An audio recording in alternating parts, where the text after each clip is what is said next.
It's like Mac and Me for our generation. Well, it was a misleading film too. Like in the trailers, you see him doing his rapping thing in the trailers, and then throughout the whole movie, it's just like that one scene. It was just like a hallucination. So you would think you were going in thinking it was just going to be all that the whole movie, just him interacting with like Chris O'Donnell and then Anthony Anderson. Oh, and yeah, it is. Yeah. What the hell was up with that? It's like, okay, this is obviously was marketed for kids, and still they made sure that it wasn't really actually featuring the thing that they came here to see. Very one of those instances there where the trailers aren't indicative of what the actual film is about. I guess it's just I don't know. I mean, they could have easily just done that throughout the whole movie. I don't know why they had to just put out the movie that they did and then just have that particular scene in the trailer. I know it's going to attract kids, but like for going off the bat that it's not necessarily a kids film. It's kind of is leaning on there. It was weird. It's been a while since I've seen it, but I do not recall what the heck that movie was about, nor should I. I'm glad I don't remember. You know what was a really weird film? Disney's The Kid. The Kid. I was thinking of Star Kid, where the alien in a suit, alien spaceship. Yes. Hell yeah! I can't remember. Like the only thing I could remember was that that one scene of like the kid yelling at the suit to open up because he really had to pee, and like that's it. Like that really is like the memorable scene in that movie, I think, for us kids. And it was that weird design of the 90s, I think, where it was like, okay, they can't really. It's not the cheesiness of the 80s, and it's not kind of the polished sci-fi sort of designs of the not decade. So they have this like weird cross of like trying to make it look appealing for people to see on screen in a serious manner, but just completely failing. And I don't know what it was about that era. It's like that and Steel. Oh, Steel. Steel. It was sort of the simpler design just by the color. It was like silver. Yeah, I think one of those movies either had a trailer for Steel, either like a trailer for each other in their theatrical run. Like one of them was advertising. It's like, okay, maybe this is a continuation. Who knows? Maybe this is DC, the Warner Brothers like DC universe. A prequel to Kazam, I guess. Michael Jordan is fighting superheroes, and one day he just gets cast into a boombox as a magical genie. And rapping about one of his raps was I think later on in the film was it wasn't even a rap. Like he was rapping, and then he like finished it off with saying like green eggs and ham, something like that. Which that would be great if it actually ended like a real rap song, and it just cuts up and goes, "Yeah, motherfuckers." And then they still kept that in for all the children to watch. Yeah, very.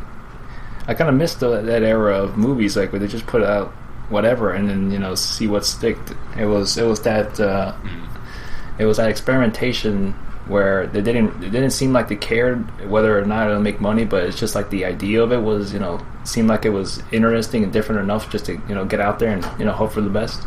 Oh my, absolutely. And you know what I also really miss? Like big budgeted blockbuster movies that were fun and uplifting and just an enjoyable experience. But now, because of the success of Christopher Nolan's Dark Knight film, everything needs to be dark. Like the last really fun adventure film that I can really think of that didn't get really too heavily into darkness. It certainly wasn't Star Trek Into Darkness, but it was the original Pirates of the Caribbean movie, where it was like a fun adventure and romp, and then the second one's like, oh, you owe me your soul, so you're gonna have to collect all these other people to pay off your debt. and then the third one's like all the characters die, and it's just this weird fascination with just making your it's like Superman, for instance, with the Man of Steel movie. It's like, okay, it's this guy who like walks in a semi-realistic world, and like they explain everything there is to like that makes sense for his planet's original society, and they try to make it like this really big movie about gravitas, and at the end of the film everyone's like, wow, that was really realistic. And then I just turn to them and say, are you kidding me? It's a man in spandex and a cape flying around having super punches with people.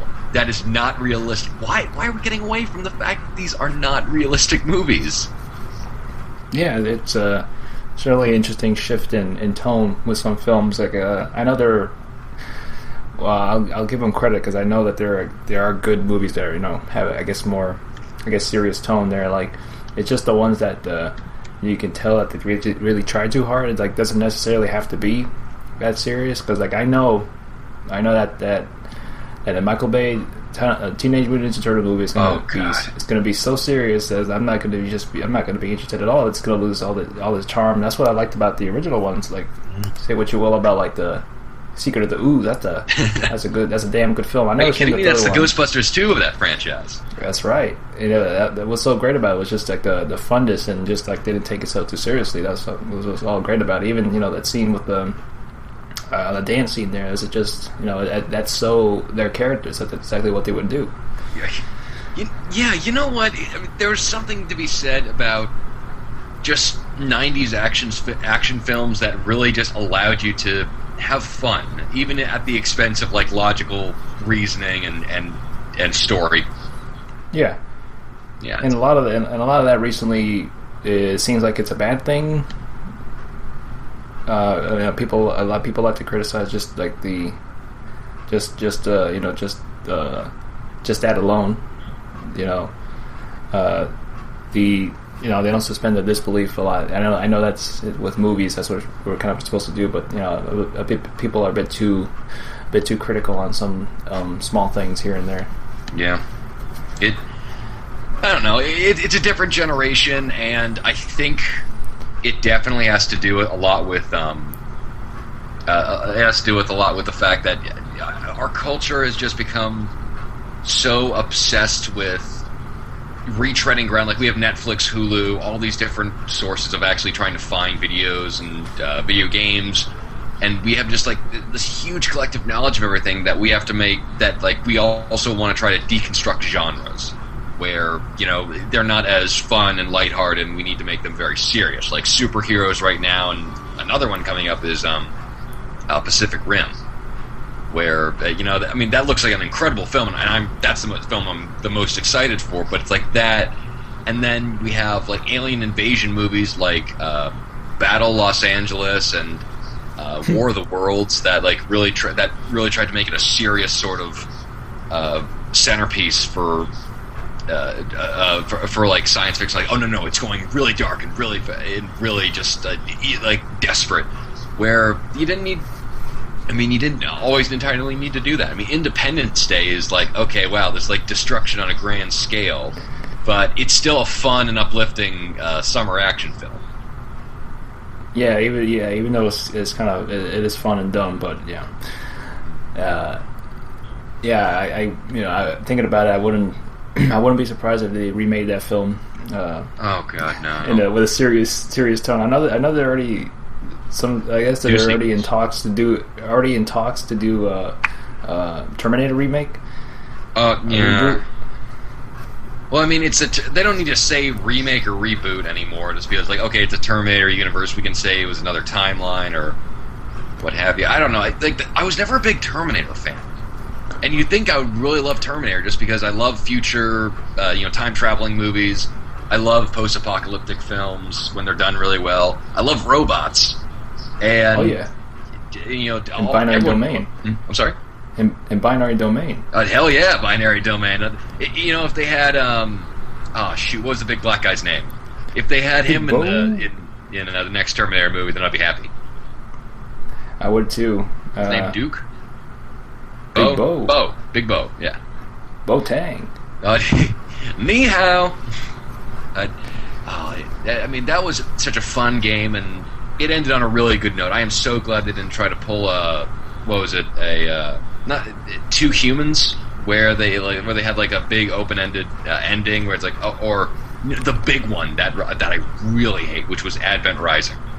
That Orson's I don't know why Orson Scott Card kept on saying he was proud to say, I wrote this. But it's like there's no writing in here. It's just like people doing actions and saying things from one set piece to the next. Mm-hmm. It's ridiculous. Yeah, fortunately that didn't happen for that game. It didn't go that route, or do any. It didn't go on Assassin's Creed, cliffhanger there. It definitely it definitely could leave probably room for a sequel, but I think it ended on a good note as it went there. I know that I tried replaying that. I recently replayed it a couple of weeks ago on the harder difficulty there, and then you can unlock another harder difficulty there after that. So yeah, it was a lot of fun replaying that. The boss battles take a little bit longer on the harder difficulties, but they're a lot of fun, and the gameplay is really solid there. So it definitely makes up for more challenge there to replay those on the harder difficulty. Mm-hmm. I like the idea of the universe, but all the story elements go by really quickly. Where there's I remember there was one scene of I can't remember what the character's name was, but I remember that he voiced Terry McGinnis on Batman Beyond, and he's for some reason he's going through this big battle of killing all these aliens, and then for some reason he stops and then talks to one of them.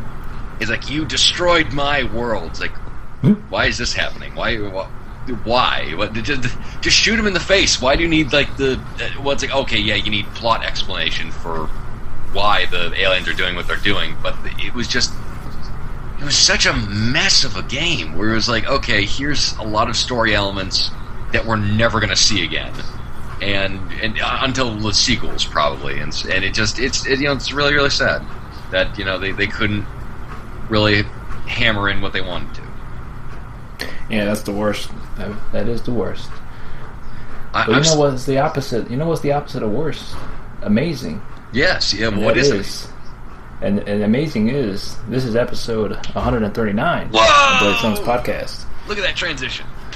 Yes. As always, I'm joined here by my co-host extraordinaire, C.H. Gorog, and I myself here, Splinter47, joining you once again for the week of July 2nd, 2013 there. So that's our little movie discussions there. It seems like we're starting off these podcasts with some movie discussions, and then start slowly filling into some gaming stuff. So I do like that. I like that structure there so far. Absolutely. If only they made a Steel video game, then we could have transitioned a lot earlier. Could have, yeah, could have. Did they? The Steel. I'm thinking about Real Steel, but I know that's not the same. What we're mentioning there. Come on, one is a great movie, the other one's a piece of mediocre trash. Well, and Steel would be the one that's not a piece of mediocre trash. That would be the great one. Oh, that's right. Keep that in mind. So, where'd that come from? I don't know. Batcave? That writing on that movie. Gotta love the writing. You gotta love it. Mm-hmm. It's a good rough draft of a film, and you get it pumped out there without even taking a look at it, because it's so good, so good. Mm-hmm. Yeah, all the goodness. Once again, it's one of those great moments in 90s cinema history where it's like, okay, well, actually, what is your favorite 90s movie? Tough one, very tough one. 90s films. Or one of them. I don't know, man. Like, what do you think is the most indicative of that era? God, loaded question there.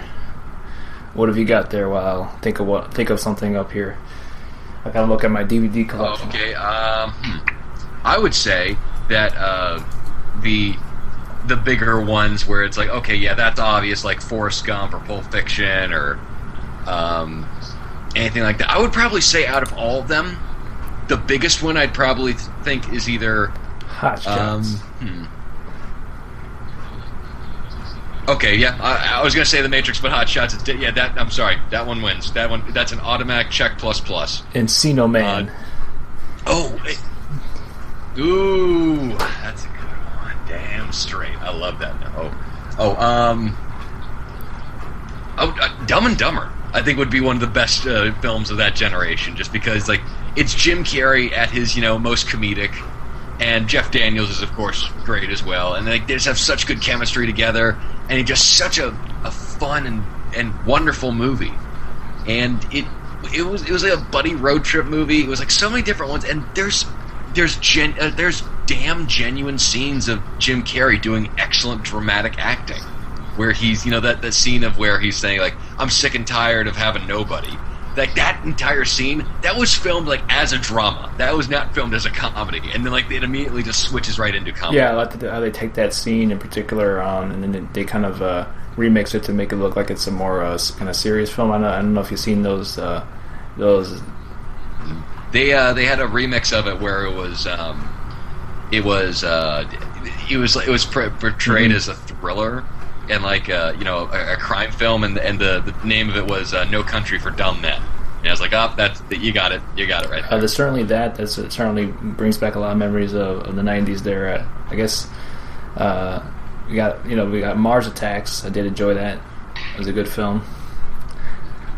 A good parody on Hello? just alien abduction films. Hello. Hey. Oh, hey, how are you? Hey, sorry about that. I'm sorry, what were you saying? A good '90s film that comes to mind for me. It was a good, I think that was like the era of pretty decent parodies there. Like Mars Attack was like a parody on like alien abduction movies, like aliens attacking the world there, and then like some of the Naked Gun films, and definitely enjoyed those. Ooh, yeah. Yeah, that was actually the last great decade of really good parody films.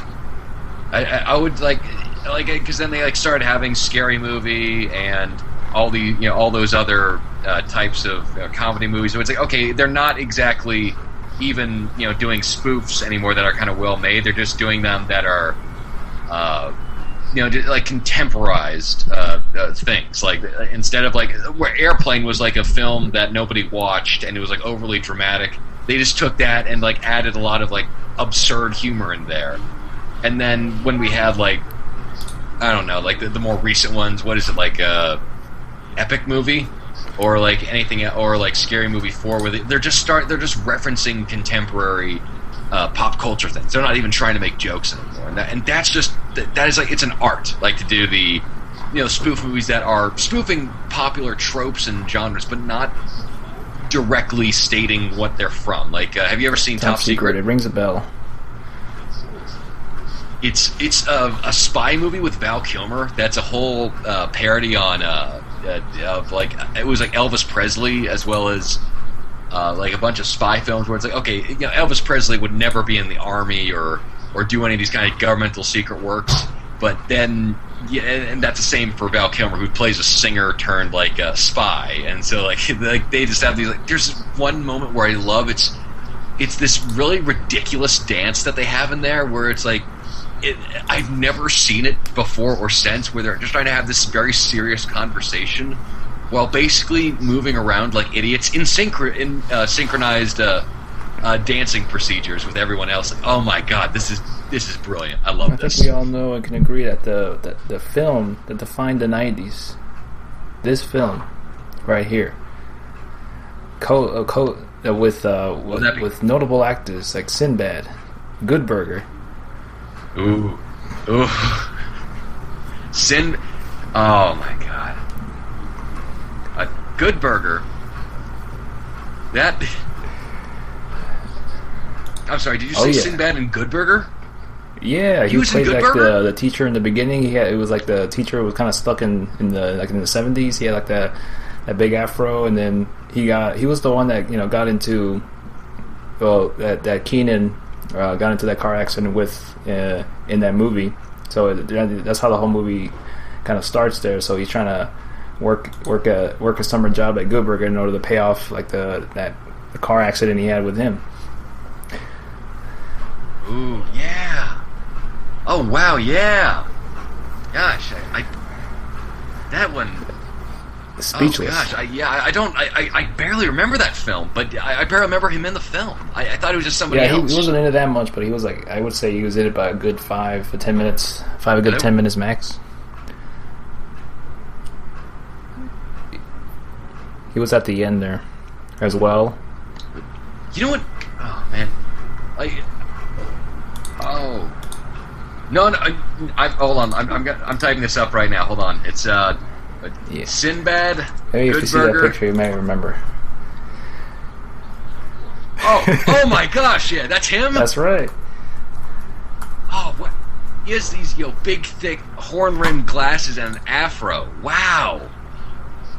He certainly dressed down for that one. I don't know why I'm also getting. I typed in Google Images Sinbad Good Burger, and for some reason I've got Abe Vigoda in one of the categories at the top. Like, okay, there are things that are similar, and then there's things where it's like, oh, here's an antonym. Abe Vigoda, he was also the star of the film. He had a shining moment in that.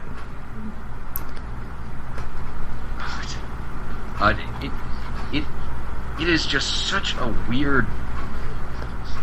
I don't know. It's such a weird group of like that's like totally indicative of a '90s movie too. Because like, okay, there's these jocks from like the bigger burger establishment franchise sort of location, and they're taking down the smaller guys, and they want to like bulldoze the land and like make the beef with like a lot of hormones in it. And nowadays, you couldn't get that past Monsanto to save your life, where you can't actually talk about things that might actually happen. Where it's like you can't talk about capitalism being bad or big thematic threads of like, oh, okay, well, here's something that's actually plaguing our society right now. Like, let's talk about it. And what was that other one? It starred William H. Macy and Ben Stiller as superheroes. Yes, damn straight. I forget about that. That film. That is the 90s right there. That is the 90st film I've ever seen. It had who else was in that? It had a lot. Was Abe Vigoda? It probably was. Nah, I'm yanking your chain. Like Jeffrey Rush of all people was in that. And Greg Kinnear is Captain really? Amazing. Greg Kinnear was Captain Amazing? I thought they just like picked out a square chin sort of guy for that role. But then wow. like Eddie Izzard was I think it was like one of the disco guys. The main crime boss there, and like Tom Waits was in that too. Oh, it was Jeffrey Rush was like scientist Frankenstein. Casanova or something? Frankenstein, my good sir. Casanova Frankenstein, hell yeah! Paul Rubens was in that. Oh, dang! That had a really interesting cast back then, and it was also an incredibly dark film that seemed to be advertising a lot on kids' channels because like they have the spoiler alert, people. They had the scene of Captain Amazing frying to a skeleton. And it's like they're trying to save him and they completely fail. It's like, wow, that is supremely dark for this. Very surprised there wasn't never ever a sequel for that film. I don't think it did gangbusters at the box office, but damn it, you're right. I would love to see a new revamp. Definitely did gangbusters in my house. I don't know how many times I've seen that film. A good old fashioned film from the. I don't even think it was the 90s. Was it the 90s? It might have been like early. Yeah, it was like late. It was late 90s. I think it was it was 99. Damn. Ooh. Hey, it still counts. Still right in there. 2000s. But yeah. Oh, and also we got to mention Rush Hour 2. That film was like, logic. What the hell's that? And threw that out the window. I was like, okay, just like Jackie Chan.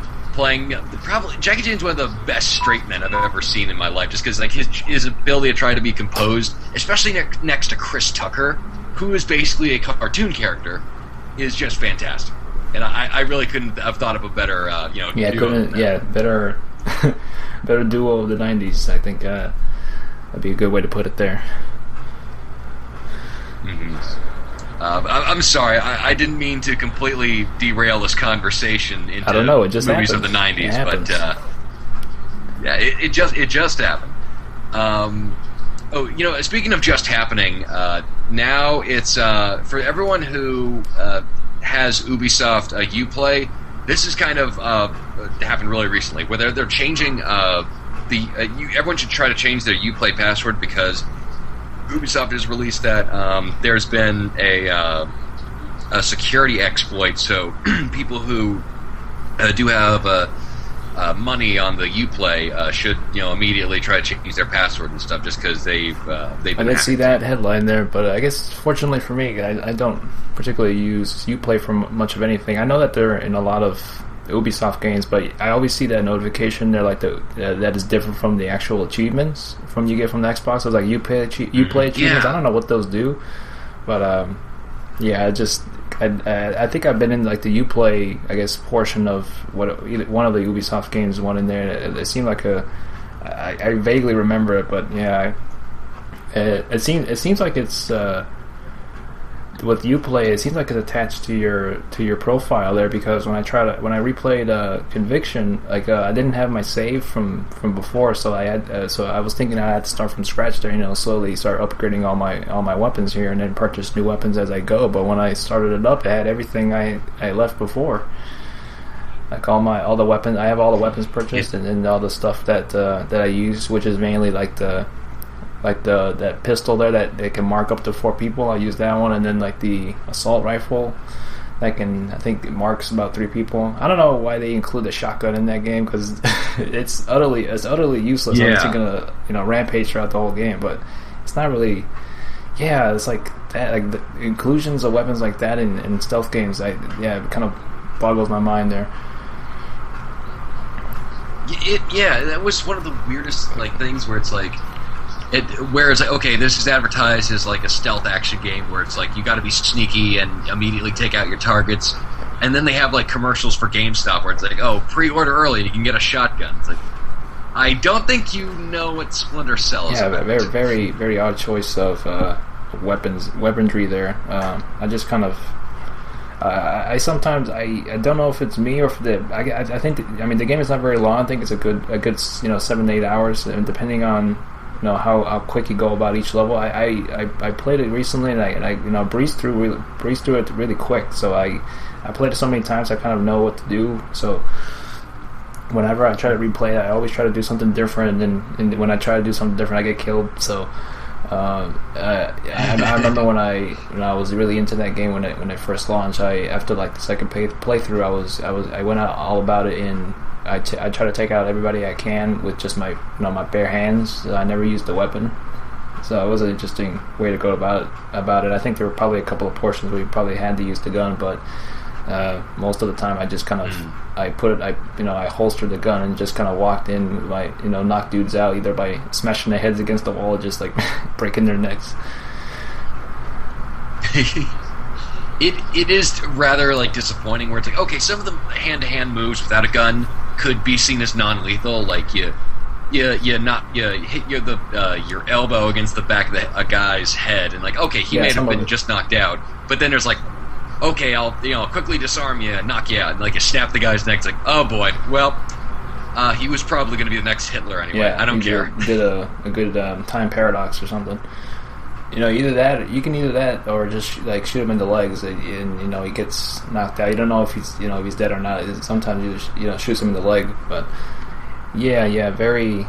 Just thinking about it now, it's hopefully they kind of mix some things up more. I don't know, to introduce some sort of mechanic there where it's actually beneficial to go stealth and in action sometimes as well. But yeah, it was just kind of more just all action and with conviction there, but great. Well, I like replaying it.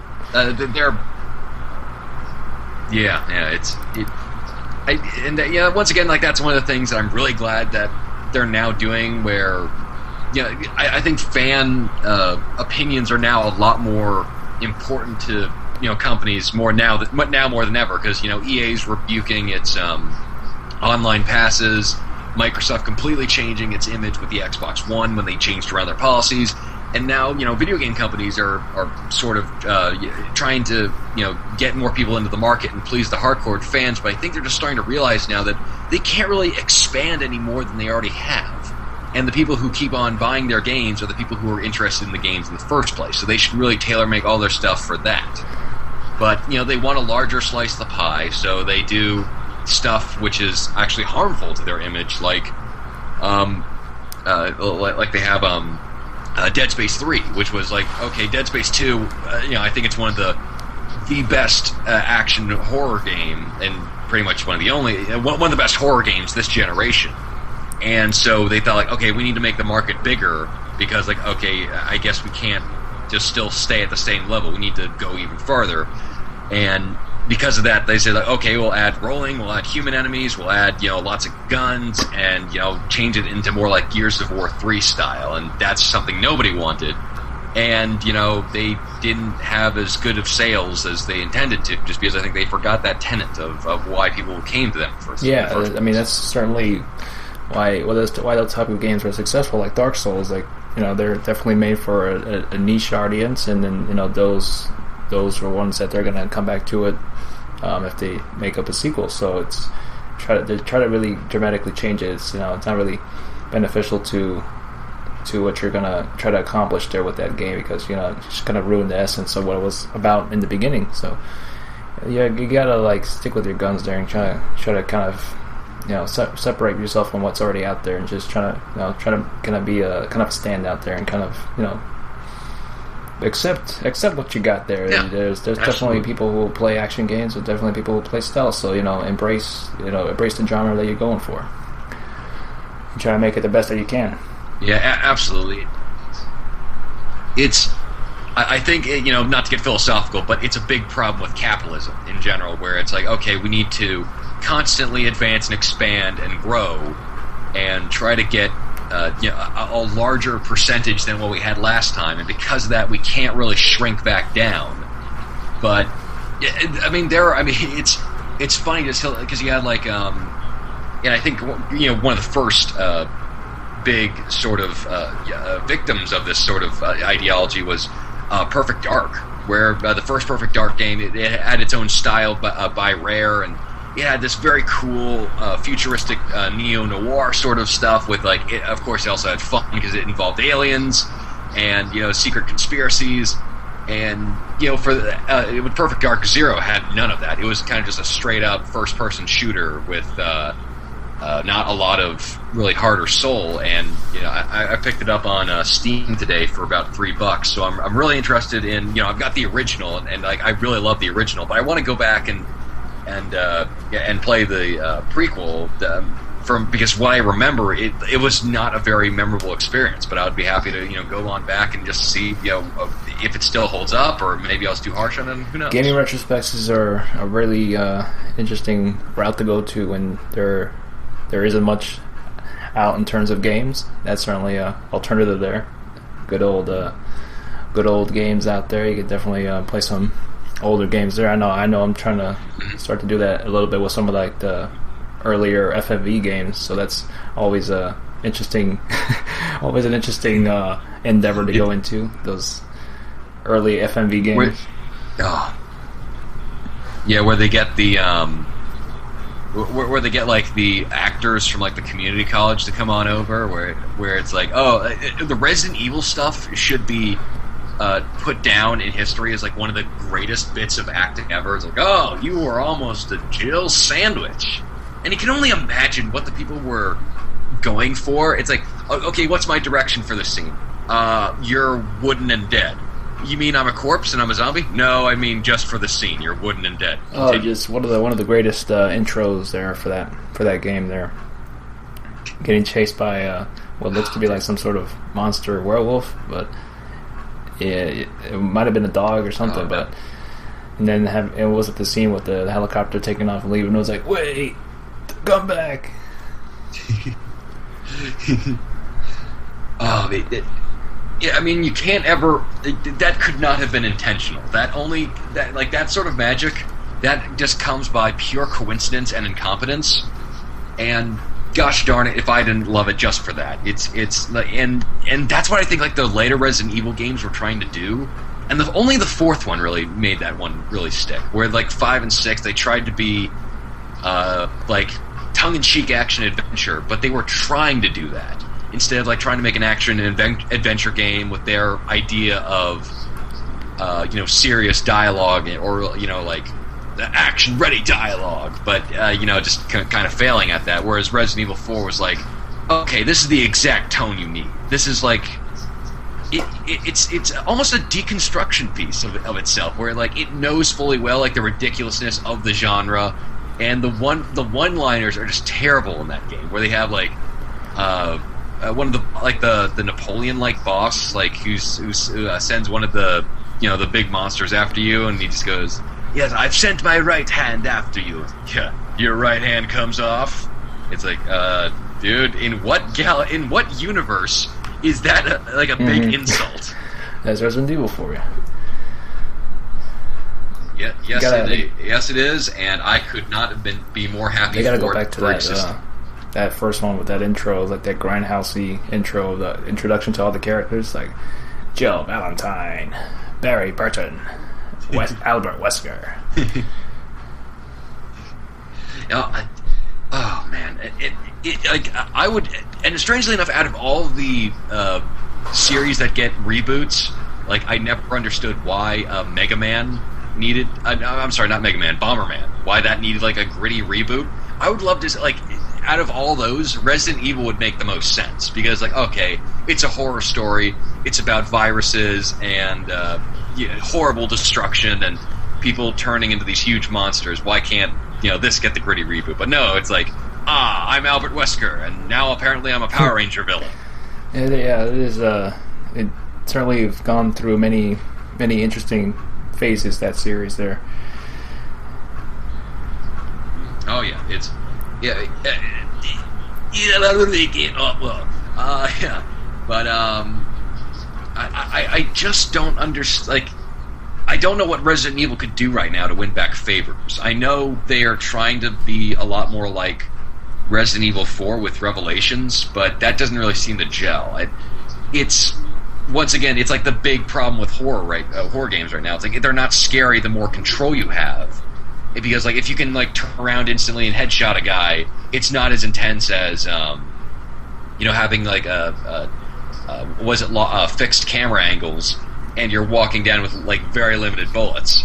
The closest that I've really gotten to that experience, recently was State of Decay, where you have the ability, you can take on 2 zombies, but more than that, and you got to get out of there or use some pretty ingenious.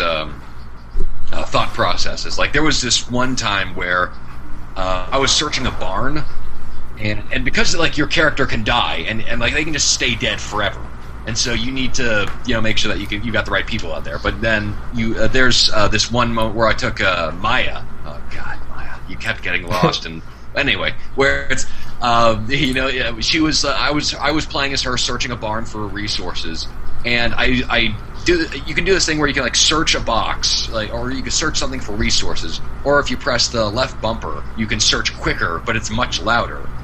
And I alerted an entire horde of zombies, so I was like I was running away and trying to get out of there. But there was just this one moment of I tried to hop back in a car. I realized that the right passenger doors were completely broken off. So the zombies just like grabbed me, pulled me out. I ran for my life. And it's like, okay, I got to get out of here, or else I'm going to die. And then they just descended upon me, and they just ripped me to shreds, pretty horrifically too. It's like, oh God. And what I love about the game is like immediately after something happens, it saves, and it auto saves. Like there's no manual save, so you can't go back.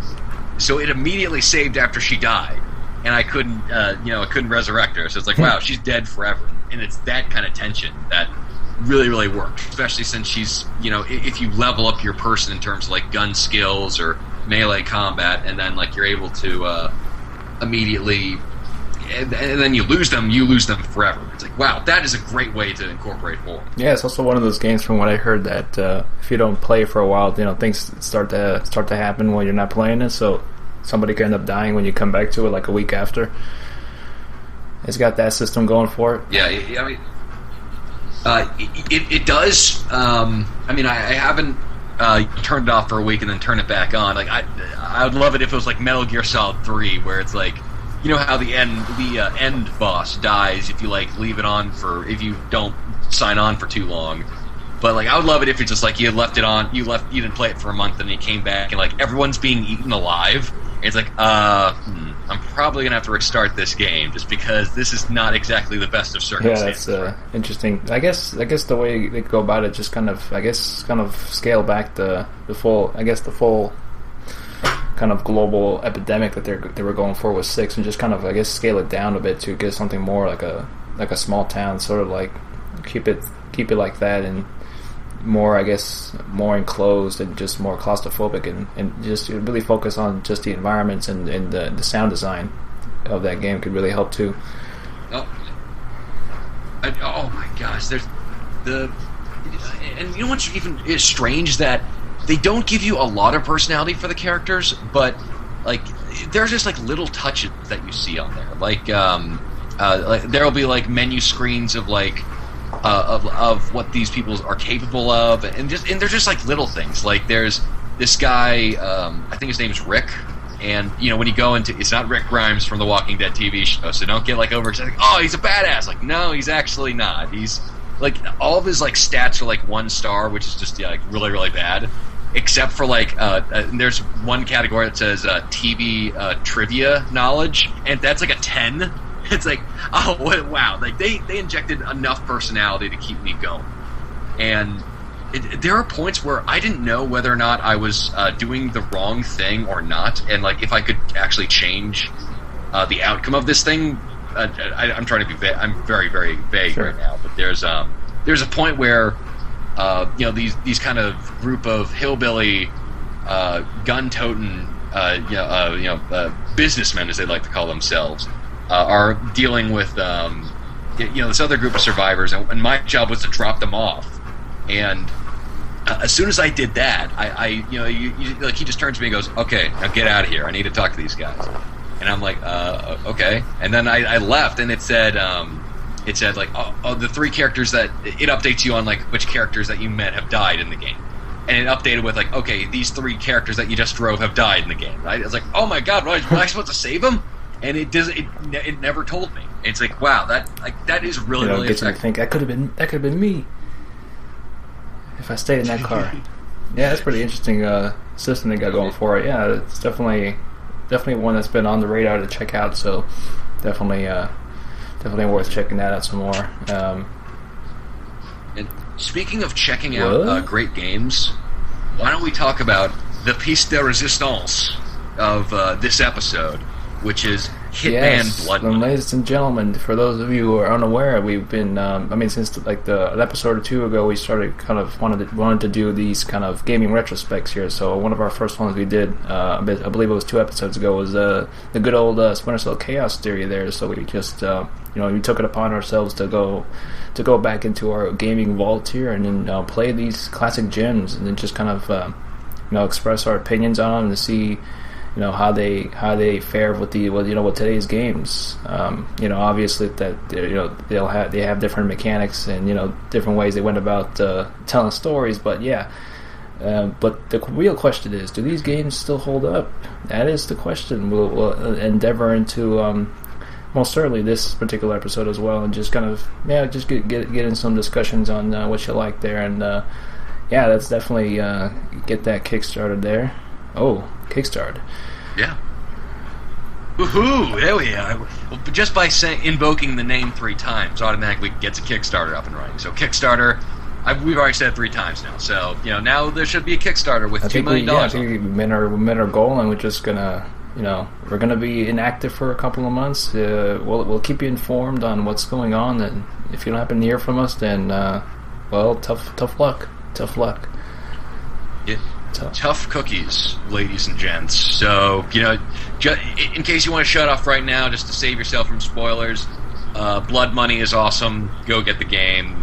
There's the HD trilogy out right now, and this game is worth the price of definitely admission. So, this game came out in 2006 year. It was the same year as the 360 came out, so it certainly definitely shows its age a bit in its graphics and its type of models here. So as always, developed by my good old favorite, one of my favorite developers out there, the IO Interactive. I always said that they could never do no wrong, but they had a little bump in the road, with K Lynch too. But hey, no one's perfect. We don't talk about that one. But this is certainly one of my favorite games. I always like to bring up and always recommend to anyone who's a fan of kind of stealth action and just this even till today I usually replay these a couple of missions from this game, usually a good I don't know how many times a year, so I'm always kind of replaying that all the time and always kind of messing with the system and see what else I could have done differently, and just always finding that nice little Easter egg there. It's definitely a well-crafted game with a lot of that hanging around there. So I guess I don't know where we start from there, but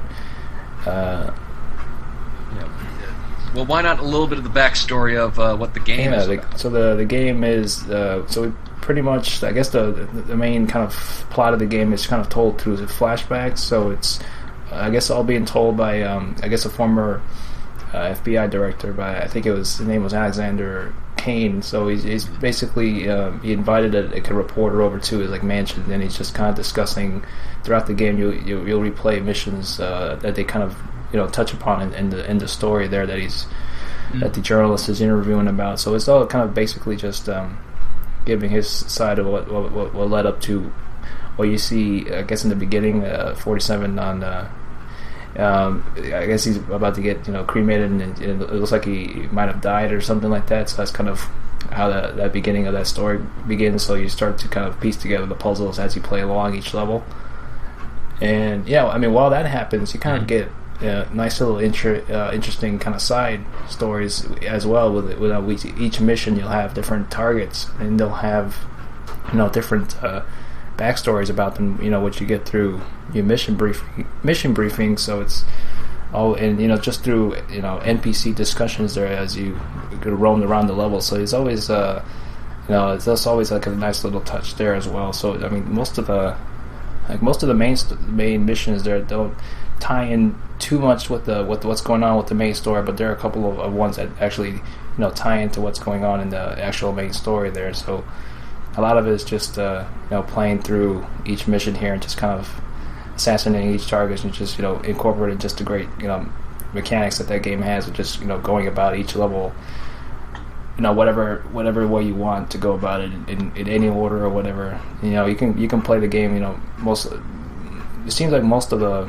missions you can play without even firing a single shot, to be honest with you.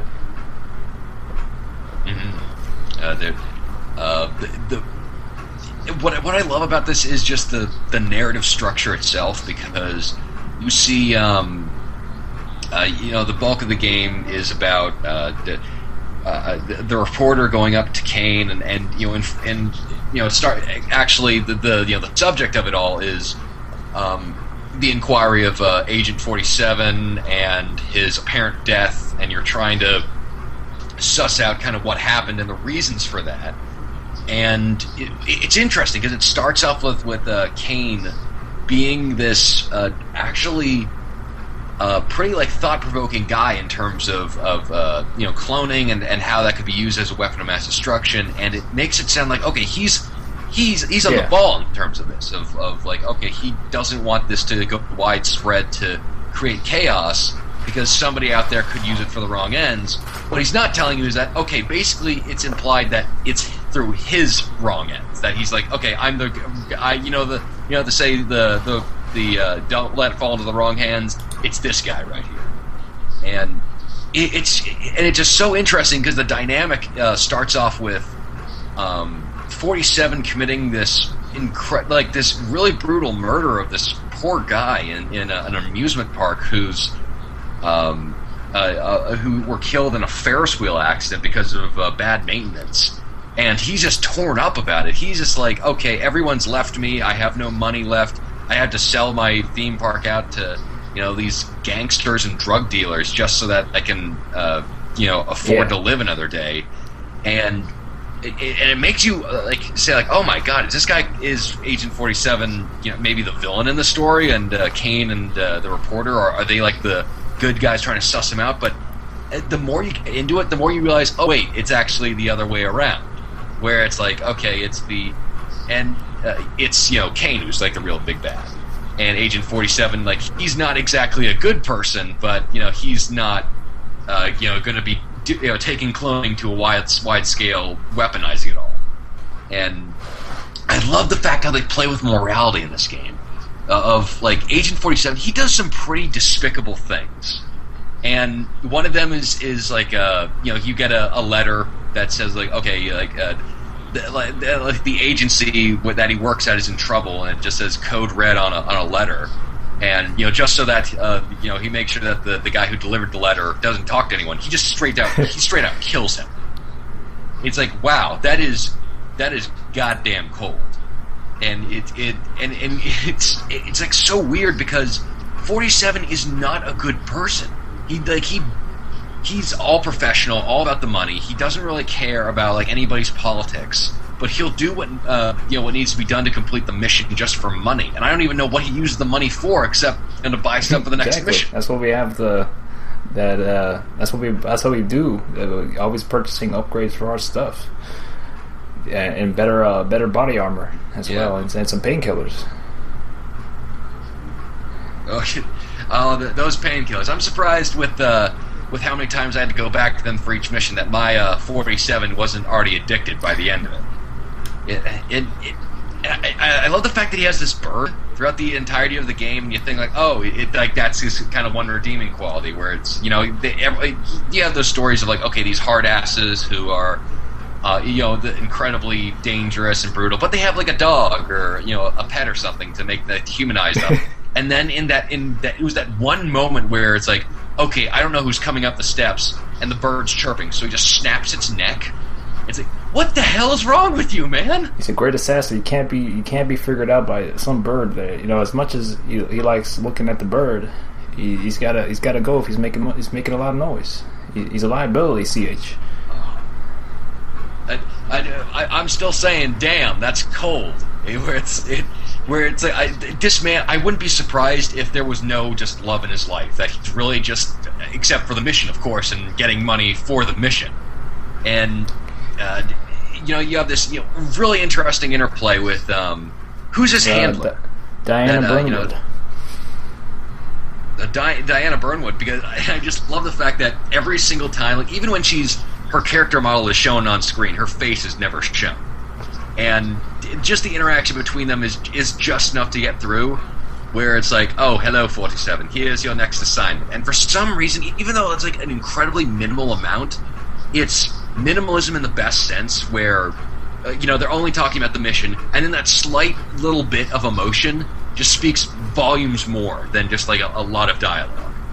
And I love the fact that the agent that you rescued in that one mission comes back, and he's like, "Hey, 47!" Just like knocks him out and like drags him over to the side of the road, threatening to kill him. He's like, "No, like here, like do this assignment. Like I've got this money for you. Okay, I'll do it." And he's like leaves him at the side of the road. It's like, oh man, that Agent 47 is a fairly interesting character just because of the fact that he's kind of like Kratos. You can't really root for him because he's a really despicable person, or at least what he does is really despicable. But for some reason, it works. Yeah, just the way it's structured there. I know he's not your kind of typical, really kind of protagonist in a video game. But I guess it's just his whole backstory there. Just being bred to do such heinous acts like that and not really feel much emotion, or just he's very cold and calculating. It just will make some very interesting character to me, and it's just you're always wondering what really motivates him, but it's kind of really hard to kind of get a read on him at all. and that's what makes it so infinitely I mean, and fascinating also character. that it plays with the fact that it kind of puts you in this kind of sort of power fantasy, not like the like God of War, but in a way where it's like something that could actually happen. Not like this kind of power fantasy stuff, but it's actually just this power fantasy and just kind of eliminating kind of scumbags in the end. Like the people you eliminate, are as worse. You could probably say as worse, or maybe even not as worse as 47. In the grand scheme of things, because you compare it. Either or it's a very gray area of the discussion there, but just it plays on the whole that whole idea there that you're eliminating a greater evil than what's already out there. Just that whole idea there. Yeah, and what I love is that there's no morality meter. There's like no like, oh, you killed this innocent guy, therefore you get -20 on your good guy points. Where it's just like, oh, you killed that woman merely tending to her garden? Yep, okay, keep going. or like, what I did for that one suburban level where just like everyone I killed I dragged over to the garbage truck and just dumped them in and just like crushed up their bodies. Like, well, no body, no crime. Hey, no witnesses. I made sure of that. Like everyone, it would be really surprising if someone like came back from vacation to that suburban area and found out that like all of their neighbors like suddenly disappeared. Like, what the hell happened? Yeah, I mean, it also it doesn't play on morality, but it uses its system there. Like it's more of a you can consider it either the way you go, depending on how you play it, but you can go the route of not like eliminating maybe like a witness maybe sees you like picking the lock on the door, and then usually when that happens they're gonna run off to somebody and tell on you. So that's why you kind of have to either reload the game or just kind of still go about your mission and kind of book it and just make sure you don't get noticed by that person next time. But and then you'll get stitches there, and I mean they'll also kind of impact your rating as well, and then they'll just come out in the report there that someone caught you like picking the lock on the door. So you can be pretty cold blooded about it and just kill that witness, and then all it will say that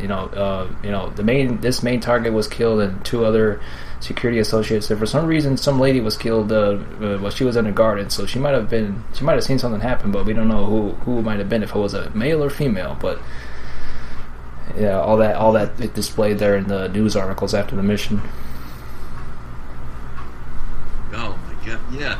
And there was and what I just love about reading the newspapers afterwards, like, okay, there's this just incredible sense of continuity and story universe where I love like the presidential polls that they have on the side and just like random news clippings and like of news topics that don't even factor in, like I was telling you before about the the old couple that like sold off memorabilia they found of Hitler's, and then I just love reading the news story of like, oh, like this guy was killed, blood money it was thought to be involved, and then like they had they count the shell casings, they like make deductions about like which weapons you used and how many bullet holes there have been, and it's like, wow, like I wonder how much time and effort they actually spent to say like, okay, we have all these counting all the shell casings, counting the number of like bullets that actually hit objects. Like I wonder if it counts the same if you just fire into the air, and it's just like such in detail, and I love that. I don't know why I find that just so endearing. Yeah, but,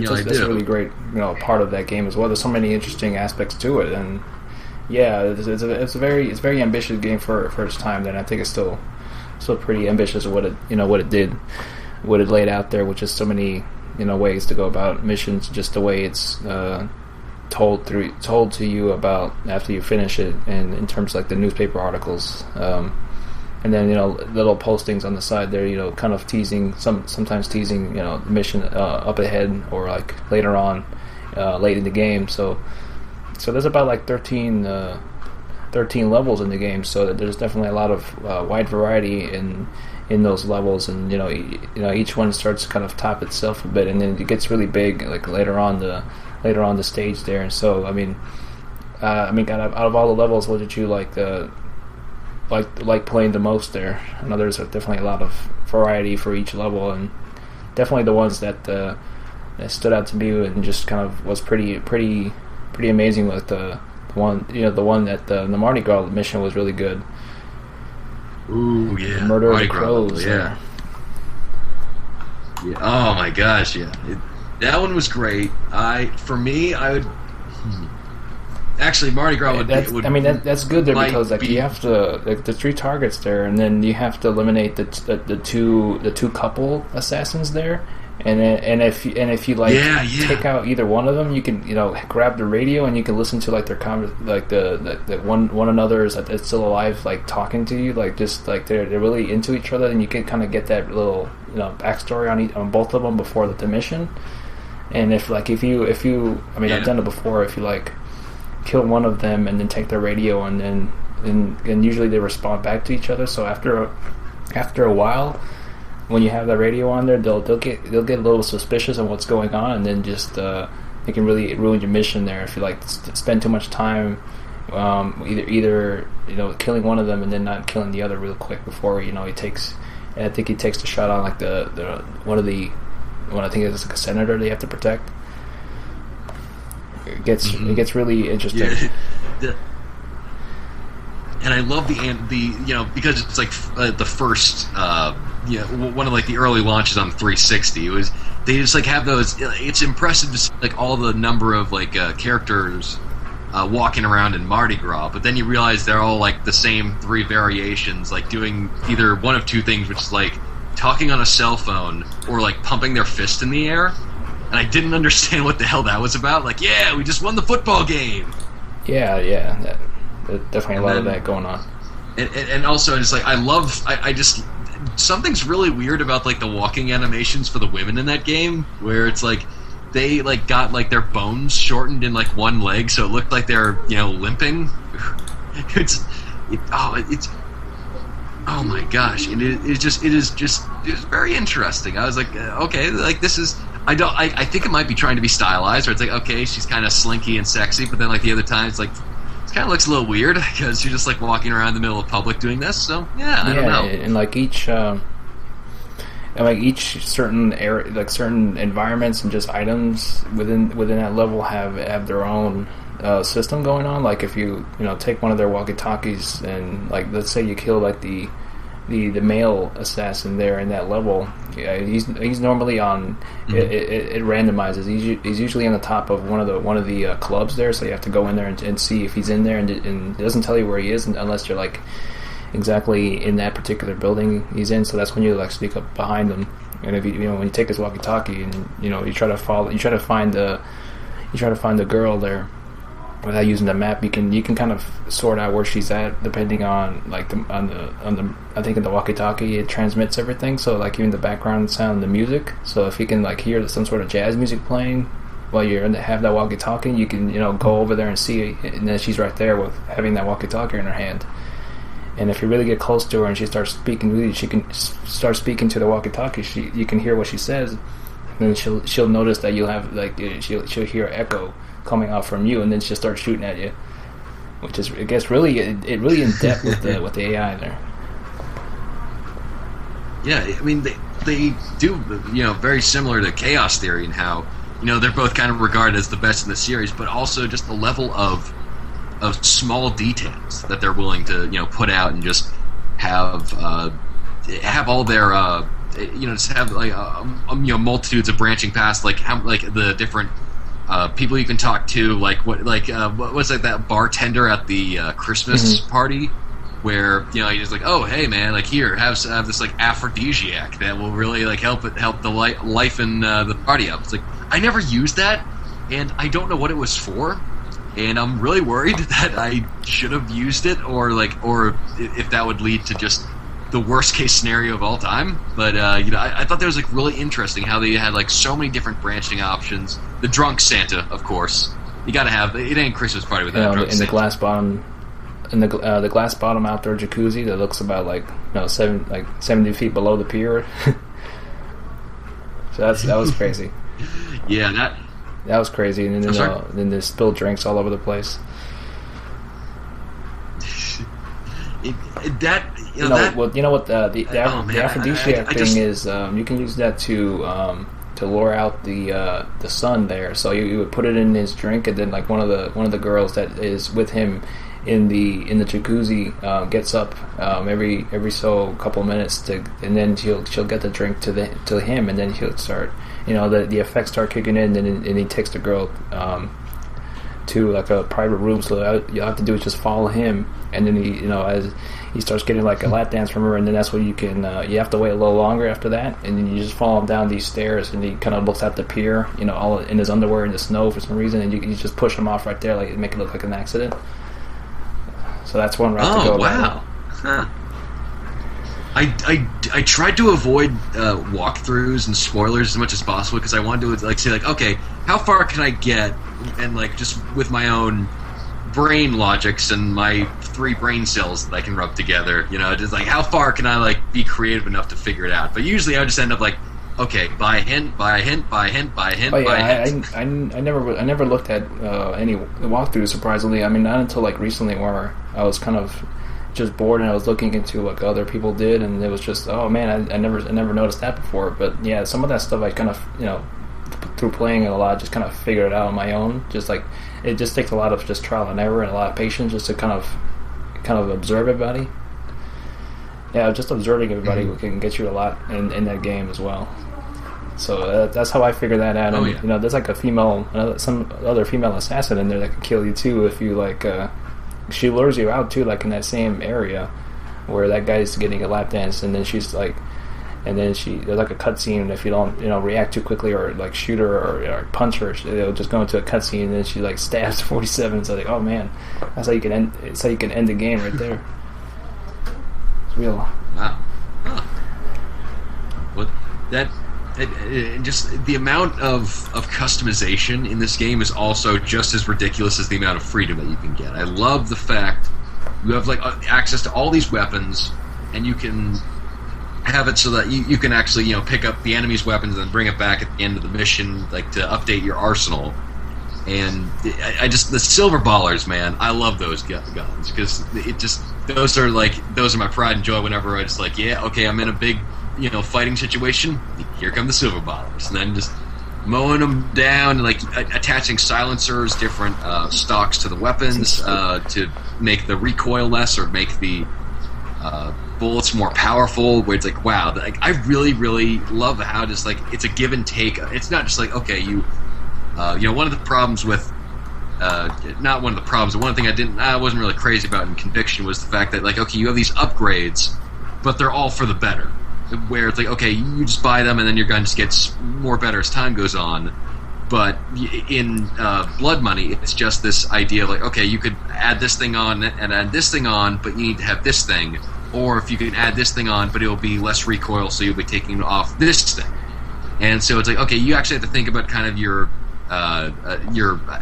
outset weaponry to use. And I thought it was a really, really interesting dynamic. Yeah, there's a lot of that going on there, and just you can go crazy with those customizations. Put almost a equivalent to a sniper scope on that silver baller there, or a laser sights. But one of the interesting ones I liked a lot that really incorporated a lot of its environments into the gameplay was the Till Death Do Us Part level. Was the one it was I think it was another mission that was in Mississippi, where you're gonna kill the father and then the groom and of the bride. So basically, she was the one that made the contract to kill both of them, just so she could take over her father's business. And then you get that newspaper article at the end after that, how she's distraught and all that. So that was a really good one. I mean, one of the things that you can get away with in that level that you can't really do in other levels is you can shoot your gun all you want in that level, and nobody will panic because everyone's just kind of shooting guns outside. So they don't really acknowledge it. Now, because I don't live in the Deep South, I'm not sure if that's real to life or not. But if it is, I will never go down to a wedding south of South Carolina. Exactly. Yeah, a lot of that, and that was an interesting one. Yeah, just a lot of all the levels are pretty good. I love the detail in which they get into with each individual target, just to kind of get an idea what they're about. I thought that was really good, and that holds. I mean, that holds true with like the curtains down one with the opera house. That was a good one. And the House of Cards, which was one of my favorite ones. There, it's just basically in a casino there. Oh yeah. Oh, I love that one. That was awesome. And much like Vegas, there you can jump on elevators and elevator shafts and just kill dudes off of that. That is an absolute blast to try to figure out, like, okay, the different ways to interact and just get around all these people. And I love how it just doesn't automatically tell you what to do. It says, like, okay, points of interest and the hint system, but besides that, you kind of have to negotiate how you're supposed to figure this out, and you have a very limited amount of, like, syringes, of guns, and the what is it, like the fiber wire. That one you have to.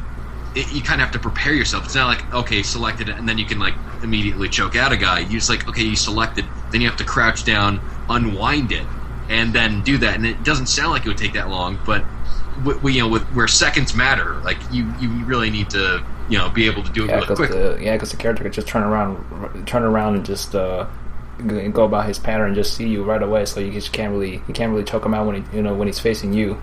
It's only when he's facing away from you. There's definitely a lot to that level there. And the first time, I'm sure, it was just overwhelming. That was one I particularly played a lot there, because it was one of the bigger levels in that game. Along with the one on the Mississippi cruise ship, and then, like, the one later on, the mission there. Yeah, there's a lot to go, but there's a lot of ways to go about that one. Very, very good stuff. Did you ever run into that? There's a part, like, I believe it's in the 800 or 900 sections of the casino where you stumble upon this, like, drunk chick. Yeah, no, I have not. Yeah, basically she's just kind of just drunk, and then she just takes you to her apartment, and she basically just passes out, and then from that you get a pretty good vantage point on one of the targets, so you can snipe from that room there. So it's like a very very IO moment there, where the game doesn't take it. The game has a pretty serious story, but the game doesn't take itself too seriously. There's a lot of just very, very comical, scenes with, like, NPCs. So that was definitely one of those cases there where the girl wanted just a drunk older woman wanted to get it on with 47, and then she just kind of passed out when she let you enter her room. Wow, I have not. Just the amount of detail that they would go in for that. I'm now hankering to replay just by that. Yeah, there's a lot of those moments. And there's just so many fun unintentional moments too, where you have, like, it was the Bayou level where you're on a Louisiana boat, and I just killed the captain, and then I ran out, like, with my guns, blazing, where just, like, I pulled out the silver ballers, I opened the door, and it was like that entire room full of all like the rich people just looking at me, and they start to panic, like, well, shoot, that was fun for a little while. Now I gotta run for my life. Getting shot at all over the place. Mm-hmm. Yeah. But I mean, that, like, the audio is really well done. I just, the story is great, and I love the acting that you have from I'm trying to remember his name, who was the who played Agent 47. I'm trying to look up his name in the titles. It was David Bateson. David Bateman. Batesman or Bateson? Gotcha.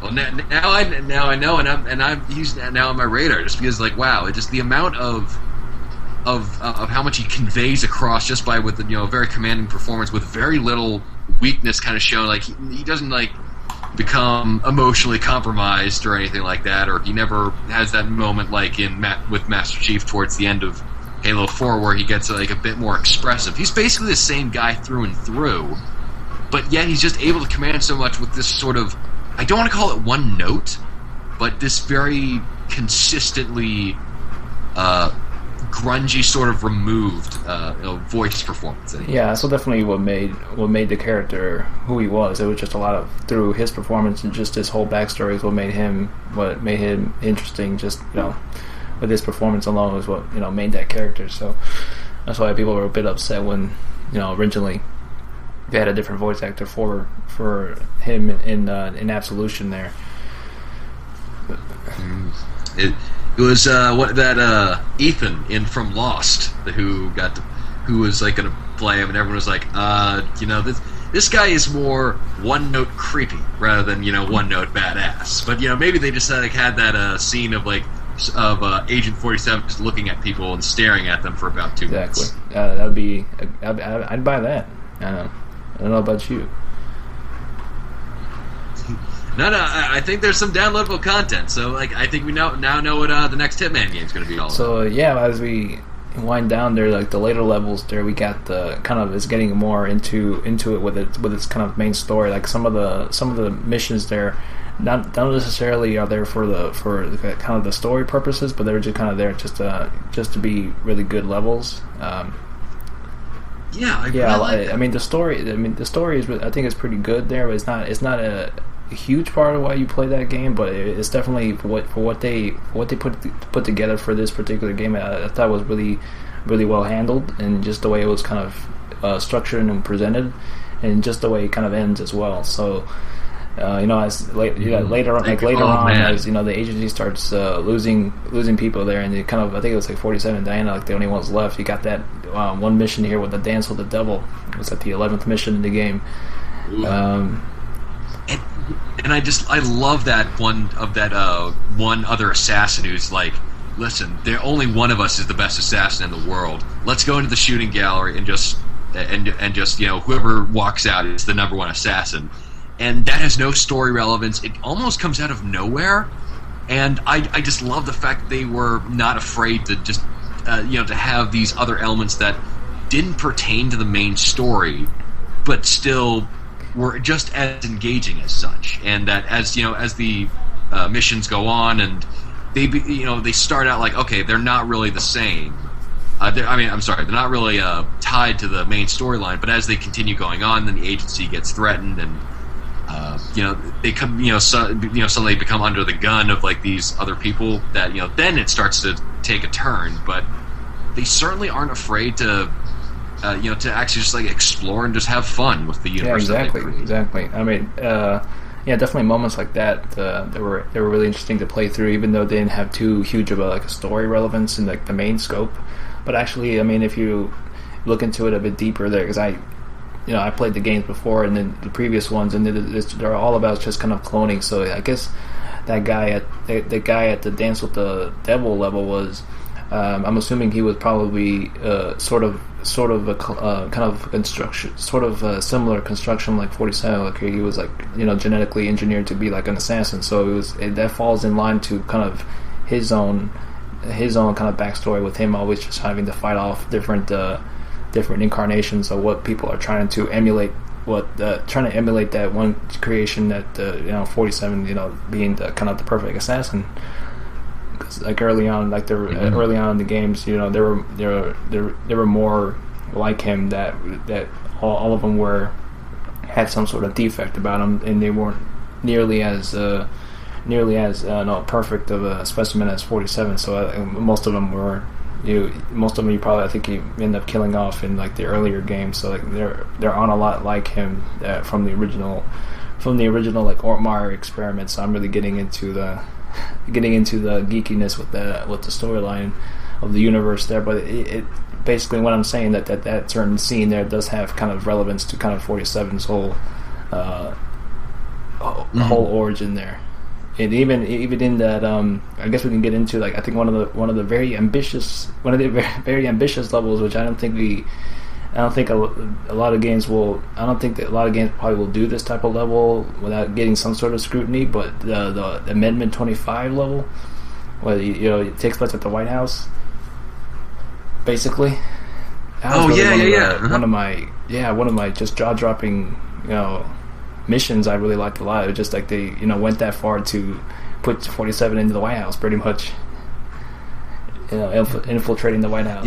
Yeah, I mean, it is that sort of brilliant. Like, okay, we need to sort of connect these two dots. How are we going to get not Splinter 47? Hey, but no, Splinter, you will get into the White House one day. I assume you will be president, and you'll make video games like the #1 art form in America. So I'm counting on you on that end. But for Agent 47, like them just trying to get like, okay, how do we get him in here? So let's like come up with an entire reasoning for him to come on in and assassinate two people. That is, that makes sense for the universe, and I just has that badass ending where he's fighting. Oh man, I'm looking up his name right now. He was also like a sort of a genetic creation as well by that rival agency, the franchise, which is Mark Parchesi the Third. I mean, when you have a name of Mark Parchesi III, you're either a major player in an assassin's agency or you're an Itali Deli owner. There's no like in between. It's one of the other. With his interaction with 47 was really good. The back and forth dialogue, and then he went about it a bit more smarter way than the guy in the Devil Dance with the Devil level. Because he ran away, and then he tried to.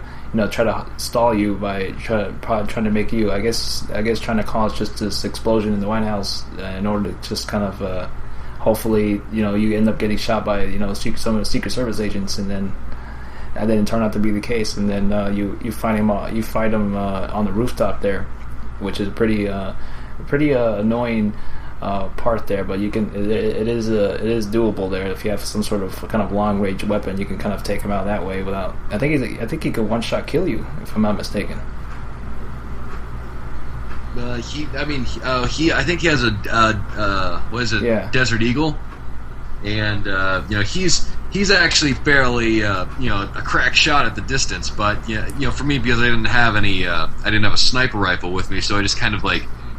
Took some pain pills and then like charged forward with my silver ballers, nice. And then just filled his head full of holes, and then like managed to escape from there. And I like how it's not like, okay, you kill him and then you get a cutscene like, I thought you were dead, and then like 47 stands over and is like, nope, and then he shoots him in the head. Like, it's not that you just kill him and then you got to move on to the extraction point, where it's not anticlimactic, it's just a subverting genre trope, I think, in a really perfect way. Yeah, and that mission does have some relevance as you like early on, as you later find out in the story how basically like Kane is kind of the leader of just like the rival agency. He's been kind of feeding false information to the reporter just in order to make cloning seem like a bad thing, and he's trying to kind of monopolize cloning.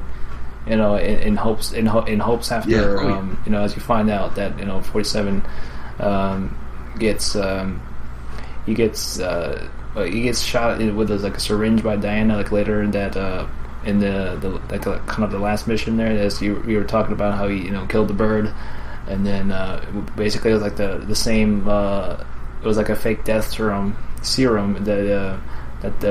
that's relevant to like the earlier mission with where you're rescuing the other agent from the I think it was like a hospitality, some sort of Alcoholics Anonymous place.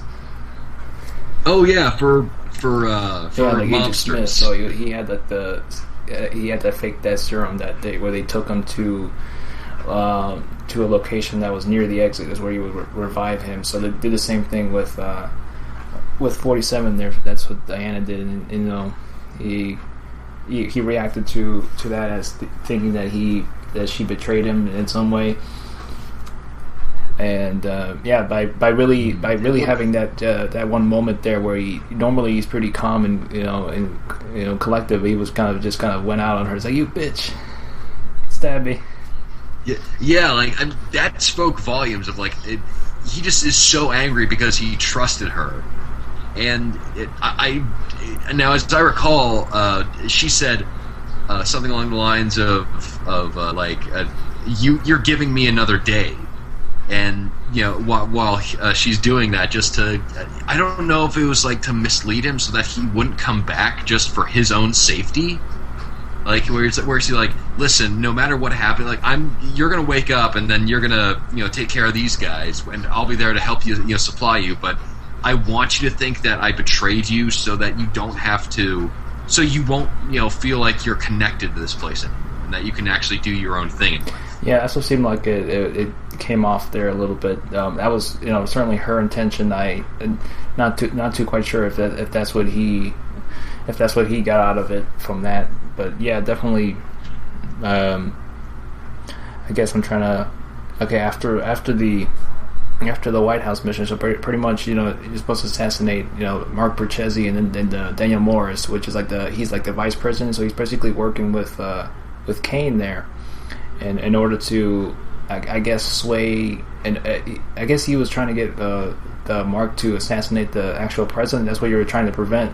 It was the main reason that Agent Smith came back later on in the game to hire you for that job, just to kill him in order to avoid him killing the president, and I think they were trying to make cloning legal or not, or illegal. Because the president was for cloning, and so it was basically basically his whole intention was just to monopolize cloning, and in order just to get it illegalized, and it just after when it turns out that they were gonna cremate 47 in hopes to create some other future assassins to sell them to the higher markets, basically using him as a weapon, which he was saying he was trying to prevent, but he was actually, that's what he was trying to do. Yeah, it's he reveals all this information, makes sense, oh yeah, you're just a whistleblower on this, so you could showcase that, okay, you're on the side of the good, but everything is true except for the fact, okay, he wants to be the one who's in control of all this. And just the ending I love. Just because okay, you're now the fake poison, and you're at your own funeral, and then the credits coming on down. I was confused at first, okay, am I just taking him out in a cutscene, or am I eventually gonna wake up? And I was trying to hit all the buttons, what do I do? Do I press A? Do I press B? Is it a combination? And I see his... that one made me pissed. Oh, come on, you can't do that to me. And it was okay, you just need to press control stick into one direction, and then it's such the Red Wedding, where it's you kill everyone there. You kill the priest, you kill the guards, you kill the reporter, and then you kill Kane himself, and it's okay, wow, this guy has zero sympathy for any of these people. You kill a priest and a reporter just for being there, just so you don't have any witnesses there. And it's oh wow, that is a great ending, especially with Diana speaking to whoever's on the phone and only addressing him as Your Majesty. Also, just implications and subtlety. I love that stuff. And with how they imply a lot of the storylines or a lot of the character motivations, just fantastic. And at the ending, it's 47 is at what is talking with a Chinese man with a rather kind of stereotypical Chinese accent, but hey, it's Io's kind of exaggerated universe, so hey, have at it. I love how this they're talking about a service, but they never come out and say what, and you never see what it is. But they're just oh yes, let's talk about what they have in the back, and then they just go back, and then the curtains fall. Oh, that's a perfect. If they never continued any other stories, that's perfect ending. It's a great ending, and it's definitely been a talk amongst Hitman fans in the forums, exactly what that particular scene was about. It could mean a lot of things. It could mean he's either he's looking into working for another agency, or he's just probably on another mission. It's just so many implications that it's just it's just there, open ended. Maybe massage, or maybe getting warped into Big Trouble in Little China. You don't know. That would be great if you had Kurt Russell playing Agent 47 in the next game with a Snake Plissken. That'd be awesome there. But do they ever explain why he doesn't cover up the barcode? Why he doesn't cover up the barcode in Blood Money? Yeah, no, I'm just mean in general. Why is there a reason why he doesn't cover up the barcode on the back of his head? Like, has no one just like ever told him that like that No, it's there? not really. They never really. They never really bring it up. It's a lot like Splinter Cell with the goggles. Like it never gets really brought up. Like, hey, like, you can get spotted with that. You know, like, you can see your goggles there. So I don't know. I guess it's one of those things they never really you know, kind of, you know, bring it up or anything, or really break any fourth wall about it. But I do know in the new one he does kind of cut at it. Yeah, there's a reason why for it, but I mean, it doesn't. In that game is a little bit structured differently, so they kind of know that you know, people are he's coming for them, so it doesn't have too much of an implication on just kind of giving yourself away or anything. But I mean, I guess you can kind of explain it through like some of the disguises you wear. Sometimes he'll wear some sort of hat that will probably cover it up a little bit, but yeah, it's never really explained outright, to be honest with you. Well, hey, that's fine. I mean, you know, I think he's such a confident guy that if anyone were to, you know, see it, they wouldn't think two things about it. Like, if he was sneaking around and going like, I'm gonna go get this guy, and then they'd be like, yeah, that guy's a barcode on his head and he's acting really weird. But because he's acting all stoic and like he never says anything, you know, he's calm, he's collective, he's cool. Like, no one questions. Like, oh, okay, it's just a tattoo, I guess. He's just having a good time. Take it that way, but yeah, definitely a really solid ending. I was blown away by that particular scene there. You can let it play out, and then you can see him get cremated, and then, you know, the mission restarts over again. But there's a way that I don't know how you went about it, but there's if you time it right, you can wait long enough. You know, within the credits, the priest will start walking towards you, like right next to you. That's when you get up and you grab him and use them as a shield. So you know you can take a good couple shots at some guards before he gets taken down, and then just to avoid getting shot at. And then that definitely helps a lot. Mm-hmm. I do really like the fact that Kane is the least likely antagonist in any video game I've ever come across, where it's like, okay, he's gotten the motivations for nefarious, evil-doing businessman, but he's not like the traditional bad guy. Like, he's not Armstrong in Metal Gear Rising, where he's this physically capable guy who's all about kind of like, screw you, it's my way or the highway. It's this guy who's, you know, he's paraplegic. You know, he can only move like his left arm. Mm-hmm. Just to smoke his cigar. and because and like there's that little moment where it's surprisingly like a you know, it's almost like a Taxi Driver moment, or was it like a Raging Bull moment, where you have this you have the antagonist who has this really actually sympathetic moment where he's like he gets really frustrated at the fact that he can't light his cigar, and he's like, yeah, damn it, I can't handle, you know, I absolutely hate not being able to do something on myself, and I need help for something as simple as lighting a cigar. It's like, that was a really powerful moment, and it humanized him, and it's such a risk to humanize him like that, because you run the gambit of making your protagonist too evil, or you know, less sympathetic, and making the antagonist more so. But because of the fact that like everyone's kind of not a scumbag, but everyone just has such conflicting morality and logic and their own agendas, like, they pull it off spectacularly.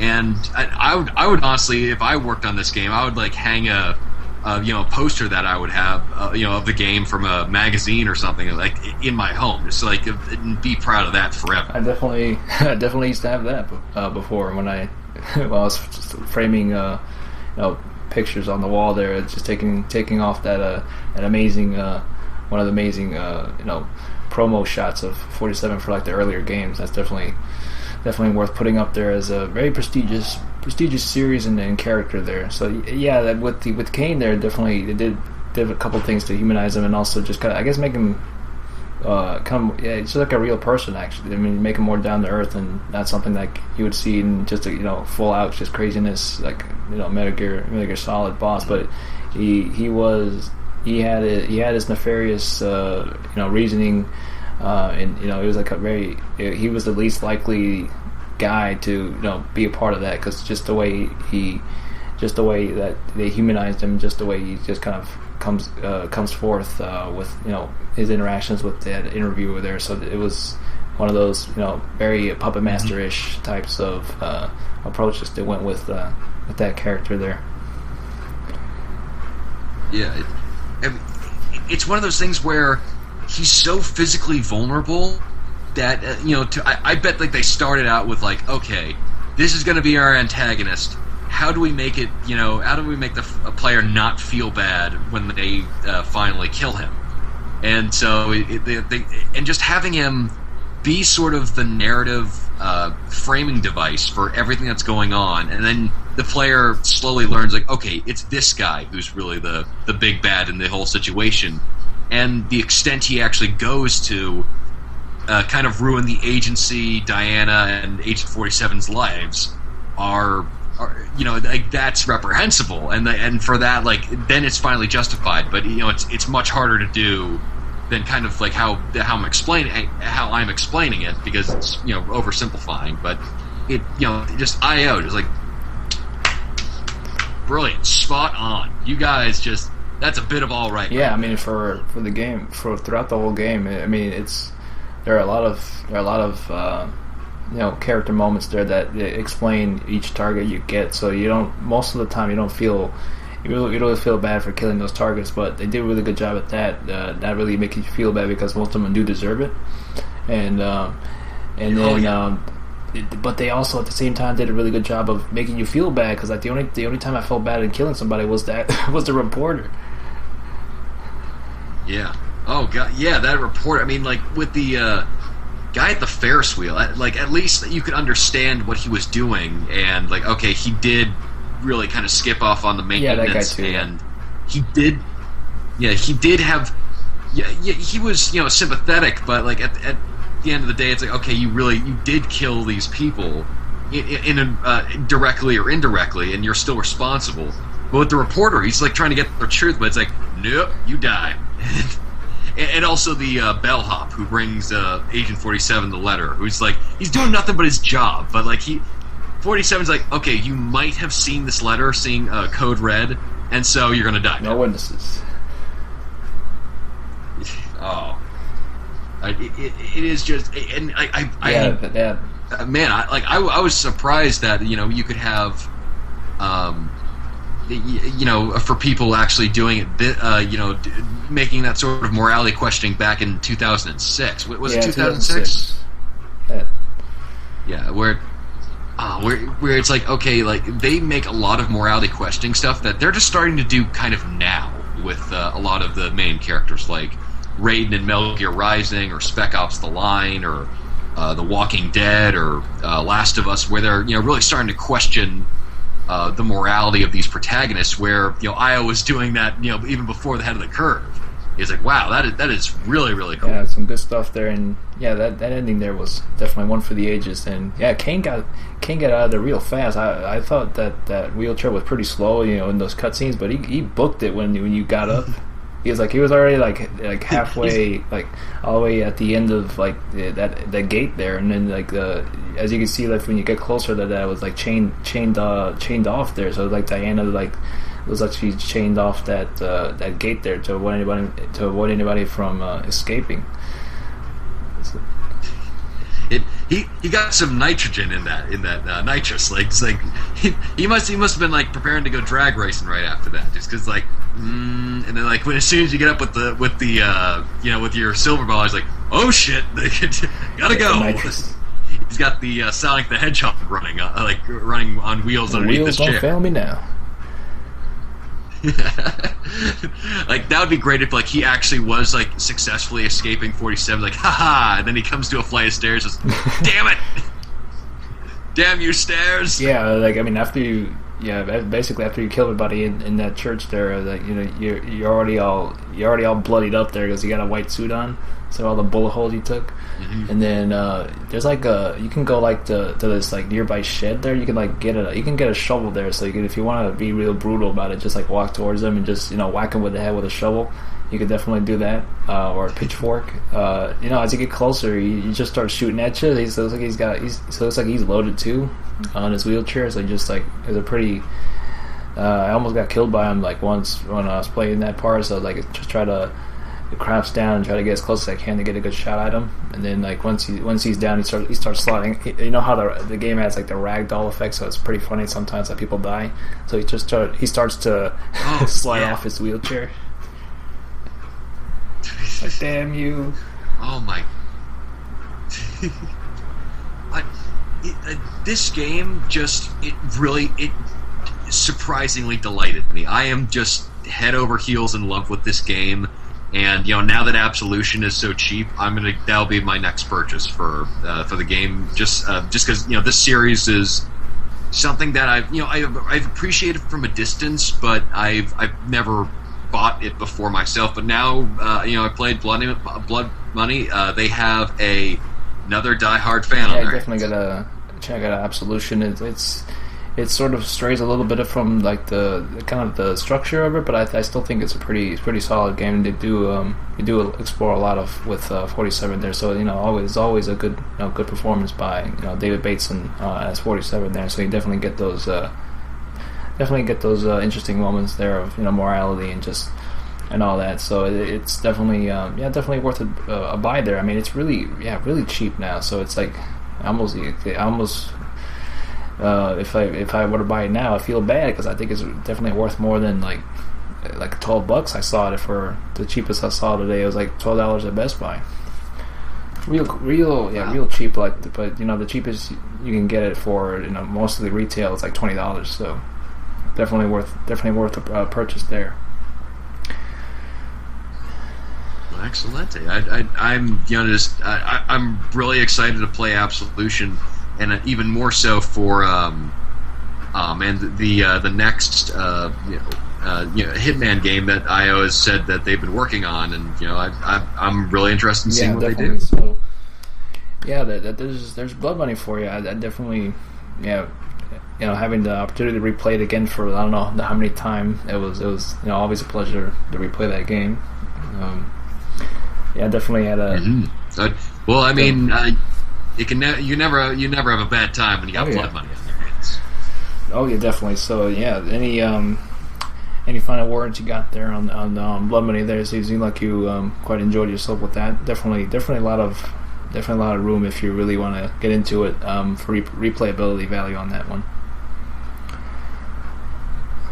Yeah, I mean it is just an incredible game. I'm not surprised a lot of people consider this to be one of like the best stealth games ever made because it really deserves that praise. I mean, I put it right up there with Chaos Theory. This was such a delightful surprise. I love the universe that they have.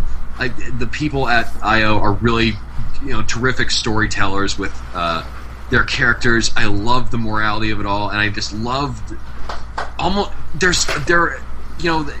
there are parts of games where it's like, okay, these are really good games, but there are elements in there that are kind of jarring or don't really fit in or what have you. But with the Hitman Blood Money game, even if there's things that don't fit into the natural story, it still fits into the character or the overall universe of the Hitman series, and it's. I would dare say it's now one of my favorite fictional universes just because of how just detail oriented these people are to everything and I can't give it any higher recommendation than I am currently right now. Just go out and get it. You will not regret. I love it. From that beginning part to your first interaction with one of those gangsters, calling you crackers and white bread. It comes a long way from that to the very end. Very very fantastic. It's like, hey, I love crackers and white bread. Don't you be talking bad about Wonder Bread now. You will suffer the consequences for doing so. I love how he asks him for his name, and then he's like, 47 is like, names are for friends. I don't need one, and he just knocks him out. It's like, you definitely, right off the bat, you know who this guy is. Like, listen, I'm a business guy, and I can also mess with your mind. So I'm just going to do the right thing right now and just like knock you out with the butt of my gun. Yeah, from that, and then fantastic game. It's brilliant. If you haven't played it out, there, 100%. listeners, definitely worth picking up there. It's definitely beneficial to get the the HD trilogy. It comes with the 2 previous Hitman titles on there as well. Hitman 2: Silent Assassin, and then Contracts there, which are both very good games for their time. But definitely Blood Money is what you want to play first, because it's it refines everything that the previous series had issues with, and then just it's the most polished version of that particular gameplay they were going for, from the very early start of that franchise. Absolutely, yeah. It is very I'm actually surprised at the parallels between this game series and Splinter Cell, where it's like, okay, Splinter Cell 1 and Pandora Tomorrow, they're still good games, but they are nowhere near the sort of perfected polish of Chaos Theory.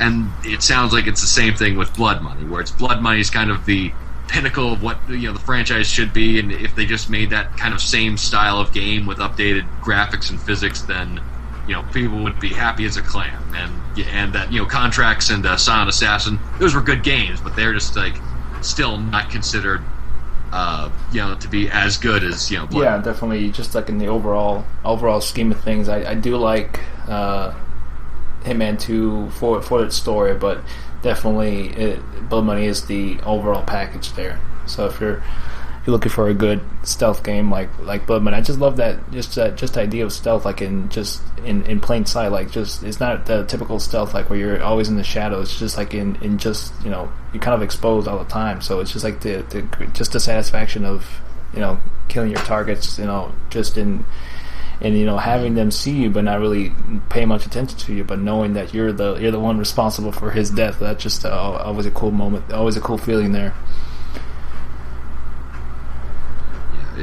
It certainly is, and for people out there who are worried about okay, maybe I won't like the series, or maybe I'll need to have the whole backlog to really appreciate it. No, you do not. Just jump right into it, and you will certainly enjoy everything it has to offer. Absolutely. So, yeah, good that you enjoyed the Blood Money there. So we definitely gotta keep this going here. I definitely would like to do some more discussions on whatever games we might have in our collection here, and just to do a nice little retrospect on those. Those are always fun to appreciate the older games there, to reappreciate them as well. Absolutely. Well, we'll think of another one to do for next time around. But I'm definitely interested in keeping these retro reviews going on, and I can't wait to talk about the next one. It was a good discussion here. I hope everybody enjoyed that Blood Money discussion, their focus discussion. So hopefully some of you who might have played it and got a nice kick out of it, as we did, talking about it, and those who haven't played it. Hopefully we've swayed your opinion enough to kind of get you interested in either picking it up or maybe checking out a walkthrough or two of it. But you'll do yourselves an injustice by doing that. It's definitely worth playing that game. Definitely one for the ages. Yeah, absolutely. Just don't give it another thought. Go to Amazon right now, get it for pre-order, and just make sure you get it in the mail as soon as possible, because the HD trilogy, I believe.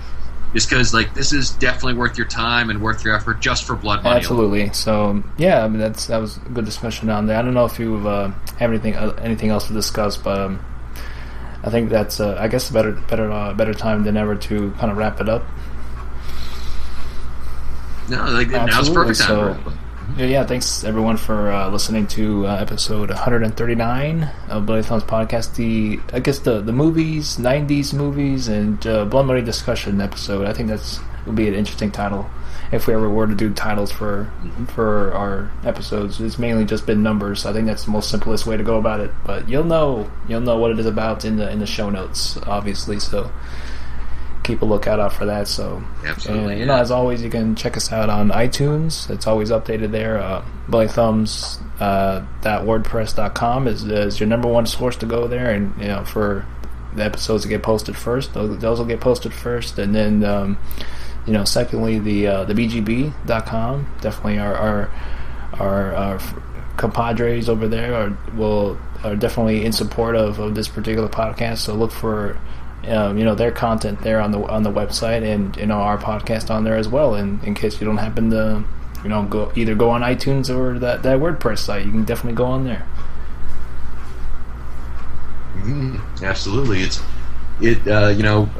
iTunes, WordPress, Spill, group page. If you want to send us some questions, and that's about it. Can't really think about it. The Twitters I'm over there at Splinter47. I'm tweeting a good amount there, as much as I can. I don't check a lot of people's tweets because I follow so much people, so it's hard to keep up with a lot of the timelines. You could spend a good hour, reading all those tweets, timelines, depending on how many people you follow there. But you got that, and I've been doing some Vine videos, and I don't know if you're familiar for Vine. It's kind of like GIFs, but like video, with audio. Yeah. Yeah, the 5-second video. That's basically it. So I've been randomly doing that because they came out with a recent update for the Android, because like the original launch of that app for the Android devices wasn't really very good. There wasn't an option to use your other camera, because you have two cameras on those those smartphones these days. One to take a picture of your good looking self, and the other one just to take a picture from the other side, so you can get a nice shot there. But the recent update is out, so this Vine app is gotten a lot better now than its original launch on the Android. It seemed like they just rushed that app there for the Android just to get people to check to tune into that, because it's starting to kick off a bit more now, and it's definitely inspired Instagram to do the same thing with their adding video now just to compete with them. Yeah. But it's kind of the case of who gets there first and who gets there the best. Where, I've seen a couple of the Vine videos that they had. Like, do you remember the tea one? I've seen so many. I'm not familiar with the tea, but I've seen one with where it's just like a bunch of sketches. So it's basically like a different post-it notes of a drawing, like of a character jumping from one end of the table to the next. I think that's pretty cool. The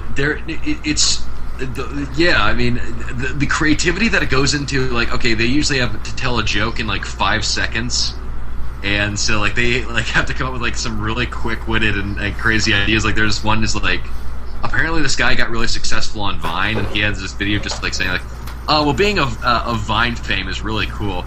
You still have anonymity, or it's like, it's something like before he says that, like this other guy like jumps on his window of his car, I love you, and then it just cuts off. Yeah, there's a lot of very unique and just fantastic Vine videos that you can really absorb yourself in just watching those. In those timelines that people post them, so they're definitely worth checking out there if you're not on the Vine. Let's see what's dangling from the Vine these days. A lot of very simple to very, very complex Vine videos. So, and you are at Splinter47 at Twitter, and I'm at ch_Gorog. I do a good amount of posting at Twitter, but or an okay amount, where I only do it when I think it's something very important, or if I'm trying to badger Telltale Games to do a point-and-click adventure of Hitchhiker's Guide to the Galaxy, which they totally should, because that would be awesome. But so that's kind of my side of things. Or even better, a Bloody Thumbs point-and-click adventure. Or that would be great. It's like, CH has taken an extra 28 days to complete another video. Come and beat his head in with a hammer until he realizes the error of his ways. Probably do it as something like Bill and Ted, where we go back and grab different developers from the past there, and then and then try to make our own games with them. So we get. That would be a great idea for a game where you have like Shigeru Miyamoto, Peter Molyneux, Clifford Blazinski, Ken Levine, Jade Raymond. Like, you're bringing them all back, and like everyone is like having a good time, and like you see like everyone running around a mall, and then you see Peter Molyneux just staring at a tree, and he's going, "Hey Peter, what are you doing?" It would be quite brilliant if you could see a tree grow over time. Peter, I hate to tell it to you, but no one's gonna buy that. No, I'm pretty sure DLC. We'll keep that as DLC then. Brilliant! We must sell this game That's immediately. definitely worth the Kickstarter right now. I gotta tell you that. Yeah, come on, people, put your money behind us. But yes, thank you all for listening there, and to you, my good CH Gorg here for endeavoring with me in the discussion of Hitman Blood Money. It was my pleasure. Yeah, this has been episode 139. My goodness, of Bloody Thumbs podcast. So thanks all for listening, and I'm Splinter47 here signing off. And you guys have a good week. I am CH Grog. I hope you all have an excellent week as well, and please go get Blood Money. It certainly is worth every single bit of your time.